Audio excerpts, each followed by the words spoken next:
अहो आपला अनुभव किती, आपला आवाका किती आणि तुम्ही बोलताय किती? अहो फक्त बापाच्या पुन्हाईवरती आयत्या पिठेवर रेगोट्या ओढणं इतकं राजकारण करणं आणि लोकांची सेवा करणं सोपं नसतं. खरं तर मला या ठिकाणी ना रोहिणीताई खडसेंच्या बुद्धीची कीव करावीशी वाटते. रोहिणीताई, अहो आपला अनुभव किती, आपला आवाका किती आणि तुम्ही बोलताय किती? एकनाथ खडसे साहेबांची सुकन्या या एकाच पुन्हाईवरती तुम्ही राजकारणात तग धरून आहात.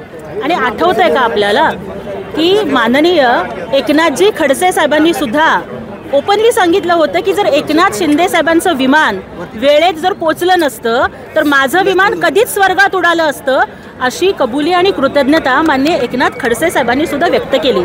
मग रोहिणीताई, आपल्या वडिलांचे प्राण वाचवण्यासाठी जे एकनाथ शिंदे साहेब एअर ॲम्ब्युलन्स पाठवतात त्यांना अशा पद्धतीनं बोलणं हे तुमच्या संस्कारात बसतं का? अहो फक्त बापाच्या पुन्हाईवरती आयत्या पिठेवर रेगोट्या ओढणं इतकं राजकारण करणं आणि लोकांची सेवा करणं सोपं नसतं. आणि एकनाथ शिंदे साहेबांनी स्वतःच्या खर्चातनं 4 विमानं पाठवली. रोहिणीताई, थोडा अभ्यास तुमचा कमी पडतोय तर थोडा होमवर्क करून बोलत चला, अशी माझी तुम्हाला विनंती आहे.